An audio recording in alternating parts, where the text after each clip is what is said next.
ఇలా రేవంత్ రెడ్డి గారికి కవరింగ్ ఇచ్చేందుకు చాలా కష్టపడి కాపాడుతున్నారు. వారందరికీ నేను చేసే విజ్ఞప్తి ఒకటే, మీరు ఎన్ని చేసినా ఎంత గింజుకున్నా, ఈ మీడియా సంస్థలు ఎంత తాపత్రయపడ్డా, ఆయన మీకు ఎంత అడ్వర్టైజ్మెంట్లు ఇచ్చినా, ఎన్ని రకాలుగా మిమ్మల్ని ఫోన్ చేసి బెదిరించినా ప్రజలకు విషయం అర్థమైపోయింది. ఈయన ఒక లొట్టపీస్ ముఖ్యమంత్రి, ఈయనతను ఏం కాదు అని అర్థమైంది. కాబట్టి మీరు కూడా దయచేసి నిష్పక్షపాతంగా వార్తలు ప్రజలకు చెప్పండి. లేకపోతే సోషల్ మీడియా ఉంది, మీరు చెప్పినా చెప్పకపోయినా సోషల్ మీడియా ద్వారా ప్రజలకు అన్నీ తెలుస్తాయి. తెలియదు మేము పిల్లి కదా కళ్ళు మూసుకొని పాలు తాగితే తెలియదు అనుకుంటుంది అన్నట్టు, మేము రాయకపోతే వార్తనే కాదు, మేము రాయకపోతే మేము నొక్కేస్తే ఎవరైనా కూడా చెప్తూ వాస్తవాలు చెప్తున్నాం. మీకు అబద్ధం అనిపిస్తే నేనేం చేయాలి? కానీ చాలామంది రాస్తలేరు, మరి ఏం చేయాలి? మరి మా బాధ మేము చెప్పుకోవాలి కదా, ప్రజలకన్నా చెప్పుకోవాలి కదా. కాబట్టి మీరు అట్లా అనుకొని మీ భ్రమల్లో ఉన్నంత మాత్రాన మీరు చేయగలిగేది ఏం లేదని కూడా చెప్తూ సహకరించే మిత్రులకు థ్యాంక్ యూ.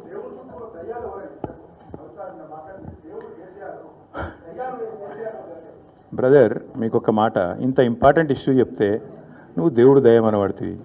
ఇప్పుడు ప్రస్తుతం మాకు తెలంగాణకు పట్టిన దయ్యం మాత్రం రేవంత్ రెడ్డి. ఆ రేవంత్ రెడ్డి అనే దయ్యాన్ని ఎట్లా వదిలించాలా అనేది మా తాపత్రయం.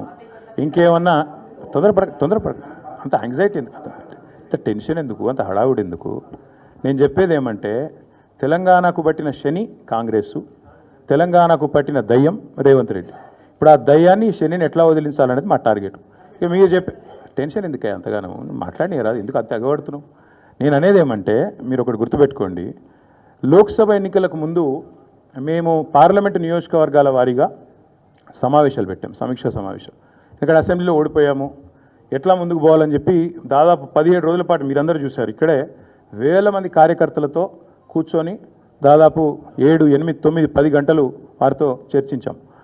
ఆ ప్రాసెస్లో చాలామంది డైరెక్ట్గా మైకులో మాట్లాడిన వాళ్ళు ఉన్నారు, కొంతమంది చిట్టీల మీద రాసిచ్చిన వాళ్ళు ఉన్నారు, కొంతమంది కేసీఆర్ గారికి ఉత్తరం అందించండి అని చెప్పి ఉత్తరాలు ఇచ్చిన వాళ్ళు ఉన్నారు. కాబట్టి మా పార్టీలో we encourage open culture, democracy కాబట్టి, డెమోక్రాటిక్ పార్టీ కాబట్టి, ప్రజాస్వామిక స్ఫూర్తి ఉన్న పార్టీ కాబట్టి, మా పార్టీ అధ్యక్షుల వారికి ఎవరైనా సూచనలు చేయాలనుకుంటే ఉత్తరాలు రాయొచ్చు.